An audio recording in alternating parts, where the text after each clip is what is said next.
덴마크에서 온 낯선 백인 여성은 한국인 남성에 푹 빠졌습니다. 언어는 달랐지만 마음은 통했던 두 사람. 이별 후 에바는 한국행 비행기에 올랐습니다. 그녀가 경험한 한국의 놀라운 모습들. 와이파이 속도부터 새벽 배달. 문화까지 한국의 발전된 모습에 감탄하는 외국인의 시선. 스포츠 스타가 이어준 두 사람의 극적인 재회는 어떻게 이루어질까요? 안녕하세요. 저는 덴마크 코펜하겐에서 온 30살 캐서린입니다. 제가 경험한 믿기 힘든 이야기를 들려드리겠습니다. 모든 것은 작년 봄 뉴아웃 운하가에서 시작됐죠. 그날의 우연한 만남이 제 인생을 완전히 바꿔놓을 줄은 꿈에도 몰랐습니다. 제일 막 덴마크 처음 들은 언어의 울림. 매일 점심시간이면 북적이던 코펜하겐의 뉴아웃 운하변이 그날은 유난히 한산했어요. 항상 사람들로 북적이는 이곳이 조용하니 오히려 낯설게 느껴졌습니다. 샌드위치를 손에 든 채 천천히 걸으며 생각에 잠겨있던 그때 갑자기 귀를 사로잡는 노랫소리가 들렸죠. 그 목소리는 마치 물결처럼 부드럽게 흘러와 제 마음을 적셨습니다. 가사는 전혀 이해할 수 없었지만 그 선율과 감정은 분명히 전해졌어요. 슬픔과 그리움 그리고 희망이 뒤섞인 목소리였습니다. 노래소리를 따라 걸어가 보니 운하가 작은 광장의 한 남자가 기타를 치며 노래하고 있었죠. 그는 키가 크진 않았지만 단정한 차림새와 깊은 눈빛이 인상적이었어요. 검은 머리에 따뜻한 미소를 짓는 그 모습에 저도 모르게 발걸음이 멈췄습니다. 노래가 끝나자 사람들이 하나둘 박수를 치며 동전을 던져주었어요. 저도 잠시 그 자리에 서서 박수를 쳤죠. 감사합니다. 그가 영어로 말했어요. 한국식 억양이 묻어나는 발음이었지만 또렷했습니다. 저는 용기를 내어 다가갔어요. 정말 아름다운 노래였어요. 무슨 언어인가요? 한국어입니다. 제 모국어죠. 그가 미소 지으며 대답했어요. 이도윤이라고 합니다. 한국에서 온 싱어송라이터예요. 캐서린이에요. 이곳 코펜하겐 사람이죠. 그렇게 우리의 첫 만남이 시작됐습니다. 노래의 내용이 궁금한데 무슨 내용인가요? 도윤 씨는 잠시 생각에 잠기더니 대답했어요. 한국어는 제 모국어지만 마음으로 노래하면 언어를 넘어선다고 생각해요. 이 노래는 그리운 사람을 위한 노래입니다. 그 말에 왠지 마음이 울컥했어요. 저도 누군가를 그리워하고 있었거든요. 헤어진 연인이 아니라 먼 나라로 떠난 오빠였지만요. 다음 날도 그 다음 날도 저는 같은 시간, 같은 장소에서 도윤 씨를 찾아갔어요. 셋째 날엔 갑자기 비가 내렸죠. 도윤 씨가 서둘러 기타를 케이스에 넣는 모습을 보며 저는 우산을 펼쳐 그에게 다가갔습니다. 당신은 왜 이렇게 슬프게 노래하나요? 우산을 같이 쓰며 물었어요. 도윤 씨는 미소 지으며 대답했어요. 노래는 그리운 사람을 부르는 방식이라서요. 그의 말투, 표정, 눈빛이 전부 생소하지만 이상하게 편안했어요. 처음으로 언어보다 마음이 먼저 통할 수 있다는 걸 느꼈습니다. 제이막 낯선 말, 익숙한 감정. 그렇게 우리는 가까워졌어요. 어느 날 도윤 씨는 저를 작은 카페로 초대해 직접 유자차를 만들어 주었죠. 처음 마셔보는 새콤달콤한 맛이 입안 가득 퍼졌습니다.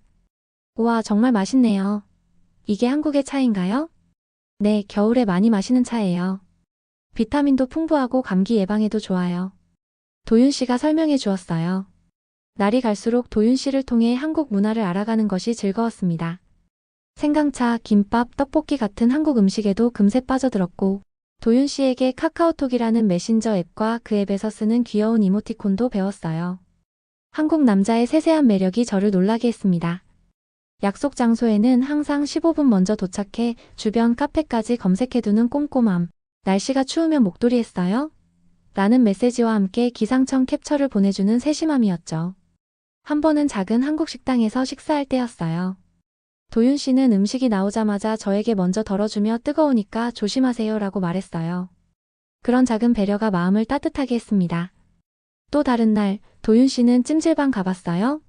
라며 저를 한국식 사우나에 데려갔어요. 그곳에서 삶은 계란을 톡 까서 건네주는 모습이 참 다정했습니다. 코펜하겐 전철을 타면서도 이건 마치 한국 지하철이에요. 빠르고 정확하죠. 라며 한국의 시스템과 비교해 설명해 주었어요. 작은 구멍가게에서도 항상 감사합니다를 꼭 말하는 예절이 인상적이었습니다. 한 번은 길에서 노인이 쓰러지는 것을 보고 도윤 씨가 달려가 도와주는 모습을 봤어요. 또 누군가 지갑을 떨어뜨렸을 때는 주워서 돌려주며 살짝 고개를 숙이는 모습도 인상적이었죠. 우리나라에서는요. 하며 한국인의 정과 공동체 문화를 차분히 설명해주는 도윤 씨 덕분에 점점 한국이라는 나라가 궁금해졌어요. 한국어를 배우고 싶어요. 그리고 언젠가 당신의 나라에 가보고 싶어요. 도윤 씨는 환하게 웃으며 고개를 끄덕였어요. 꼭 같이 가요. 제가 안내해드릴게요. 도윤 씨는 너무 다정해요. 모든 게 낯선데 당신 덕분에 다 포근해졌어요. 그렇게 행복한 시간을 보내던 어느 날 도윤 씨에게서 슬픈 소식을 들었습니다. 한국으로 돌아가야 한다는 거였어요. 어머니의 갑작스러운 병환과 음악 작업 계약 때문이었죠. 공항에서의 이별은 짧았지만 가슴 아팠어요. 도윤 씨는 한국 지폐에 적힌 홍익인간 문구가 프린트된 손수건을 제게 건넸습니다. 이게 우리나라의 정신이에요. 모두를 이롭게 하라는 말이죠. 나중에 한국에서 꼭 다시 봐요. 그땐 내가 이 손수건에 노래를 적어줄게요. 저는 눈물을 참으며 고개를 끄덕였어요. 언젠가 제가 당신의 나라에서 당신을 찾을게요. 제3막 한국에서 다시 시작된 사랑. 도윤 씨가 떠난 후 저는 그가 남긴 노래를 매일 들으며 한국에 대한 관심을 키워갔어요. 넷플릭스로 슬기로운 의사생활을 정주행하고 김치찌개를 직접 끓여보며 유튜브로 한국어를 공부했죠. 덴마크에 있는 한국문화원도 찾아가 한국어 강좌를 들었습니다. 그리고 마침내 저는 2025년 4월 한국행 비행기에 올랐어요. 도윤 씨에게는 아직 연락하지 않았습니다. 갑자기 나타나서 깜짝 놀래주고 싶었거든요. 인천공항에 도착했을 때부터 놀라움의 연속이었어요. 공항에서부터 고속 와이파이가 무료로 제공되고 고속열차 예약 시스템의 속도가 믿기지 않았습니다. 덴마크에서도 첨단 기술이 발달했다고 자부했는데 이건 또 다른 차원이었어요. 서울로 들어가는 공항철도를 탔을 때도 놀랐습니다. 지하철에는 충전기, 무료 와이파이는 기본이고 노약자석, 스크린도어까지 안전과 편의를 위한 시설이 완벽했어요. 덴마크에서도 대중교통이 잘 되어 있다고 생각했는데 한국의 지하철은 더 빠르고 편리했습니다. 호텔에 체크인한 후 잠시 쉬다가 근처 편의점에 들렀어요. 다양한 도시락과 음식들이 진열되어 있었죠. 이게 3,000원이라고요? 가격표를 보고 놀랐어요. 정가락에 나누어진 반찬들과 밥, 그리고 국까지 포함된 도시락이 덴마크 화폐로 환산하면 정말 저렴했거든요. 첫날 밤 피곤했지만 한국의 밤거리를 경험하고 싶어서 나갔어요. 밤 11시가 넘은 시간인데도 거리는 밝고 사람들로 활기찼습니다. 문득 배가 고파져서 스마트폰 앱으로 음식 배달을 시도했어요. 밤 11시에 족발 배달이 된다고? 믿기지 않았지만 30분 만에 따뜻한 족발 한 접시가 호텔 문 앞에 도착했죠. 다음날 찜질방이라는 곳에 가봤어요. 도윤 씨가 알려준 그곳은 정말 특별했습니다. 할머니들과 함께 계란을 까먹으며 대화를 나누는 시간이 마치 진짜 한국 문화를 경험하는 기분이었어요. 외국인 혼자니? 밥은 먹었어? 지나가던 아주머니의 진심 어린 관심에 감동했습니다. 낯선 이에게도 따뜻하게 다가가는 정의 문화를 몸소 느낄 수 있었죠. 저는 혼잣말로 중얼거렸어요. 이 나라는 친절이 생활이구나. 사흘째 되는 날 저는 홍대 거리를 걸었습니다. 도윤 씨가 음악 활동을 한다고 했으니 이 근처에 있지 않을까 하는 생각에서였어요. 골목길을 돌아다니다 작은 공연장 앞에 붙은 포스터를 발견했죠. 이도윤 오늘 단 하루 특별 공연. 심장이 터질 것 같았어요. 운명이라는 건 정말 존재하는 걸까요? 공연 시간을 확인하고 티켓을 구매했습니다. 그날 저녁 저는 공연장 맨 뒤에 조용히 앉았어요. 도윤 씨가 알아볼까 두려워 모자를 푹 눌렀었죠. 드디어 도윤 씨가 무대에 등장했습니다. 1년 전보다 더 성숙해 보였지만 여전히 그 따뜻한 미소는 그대로였어요. 그가 마이크 앞에 서자 관객들이 환호했습니다. 도윤 씨는 첫 곡을 시작하기 전에 말했어요. 오늘은 특별한 사람이 있을지도 모르겠어요. 어디선가 내 노래를 기억해주는 사람 말이죠. 그 말에 제 심장이 쿵쾅거렸어요. 설마 나를 기다리고 있었던 걸까? 그런 생각이 들었지만 그럴 리 없다고 스스로를 다독였죠. 노래가 시작됐습니다. 덴마크에서 들었던 그 노래였어요. 이번엔 가사의 의미를 조금은 알 수 있었습니다. 사랑과 그리움, 재회에 대한 노래였죠. 공연이 끝나고 사람들이 하나둘 빠져나갔습니다. 저는 자리에서 일어나 천천히 무대 쪽으로 걸어갔어요. 도윤 씨는 기타를 케이스에 넣고 있었죠. 도윤 씨. 조용히 불렀어요. 도윤 씨가 고개를 들었고 우리의 시선이 마주쳤습니다. 잠시 믿을 수 없다는 표정을 짓더니 곧 환한 미소가 그의 얼굴을 밝혔어요. 캐서린? 저는 고개를 끄덕이며 말했어요. 당신의 나라에 오니까 그리움이 노래가 되는 걸 알겠어요. 도윤 씨는 무대에서 뛰어내려 제게 달려왔고 우리는 포옹했습니다. 아직 남아있던 관객들이 우리를 보며 따뜻한 박수를 보냈어요.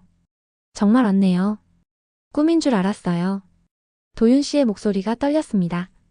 약속했잖아요. 당신의 나라에서 당신을 찾겠다고. 그날 밤 도윤 씨는 저를 한강공원으로 데려갔어요. 야경이 아름다운 강변에서 우리는 많은 이야기를 나눴습니다. 도윤 씨의 어머니는 건강을 되찾으셨고 그의 음악 활동도 점점 인정받고 있다고 했어요. 한국은 어때요? 기대했던 것과 달라요? 도윤 씨가 물었어요. 생각보다 훨씬 발전되어 있어요. 사실 아시아 국가에 대한 약간의 선입견이 있었는데 완전히 깨졌어요. 모든 게 빠르고 편리하고 안전하죠. 그리고 무엇보다 사람들이 정말 따뜻해요. 도윤 씨는 미소 지으며 말했습니다. 그건 문화 차이일 수도 있어요. 우리는 정이라는 게 있거든요. 설명하기 어렵지만 사람과 사람 사이의 따뜻한 연결 같은 거예요. 네, 느껴져요. 처음에는 문화적 차이 때문에 오해할 수도 있었을 텐데 도윤 씨를 알게 되면서 그 차이를 이해하게 된 것 같아요. 우리는 그렇게 밤늦도록 이야기를 나눴습니다. 언어도 국적도 문화도 달랐지만 마음은 통했어요. 그리고 그날 밤 도윤 씨는 제가 덴마크에서 들었던 그 노래의 의미를 알려주었죠. 그 노래는 아직 만나지 못한 사람에 대한 그리움이었어요. 어딘가에 존재할 내 마음을 알아줄 사람을 찾는 노래였죠. 그 말에 제 눈에서 눈물이 흘렀습니다. 우리는 서로를 찾고 있었던 거였어요. 다음 날 도윤 씨는 저를 그의 가족에게 소개해 주었습니다. 처음에는 긴장했지만 그의 부모님은 저를 진심으로 환영해 주셨어요. 특히 어머니는 제가 한국어를 배우려고 노력하는 모습에 감동하셨죠. 우리 도윤이가 행복해 보이네요. 고마워요. 어머니의 말씀에 가슴이 따뜻해졌어요. 일주일간의 한국 여행은 순식간에 지나갔습니다. 마지막 날 도윤 씨와 함께 남산타워에 올랐어요. 서울 전체를 내려다보며 도윤 씨가 물었습니다. 다시 덴마크로 돌아가야 하나요? 저는 잠시 생각에 잠기다 대답했어요. 사실 한국에서 일자리를 알아보고 싶어요. 언어교사나 번역가로 일할 수 있을 것 같아요. 그리고 도윤 씨와 더 많은 시간을 보내고 싶어요. 도윤 씨의 얼굴에 환한 미소가 피어났습니다. 그는 주머니에서 작은 상자를 꺼내 제게 건넸어요. 이건 제가 덴마크에서부터 마음에 담아둔 마음이에요. 상자를 열어보니 작은 반지가 들어있었습니다.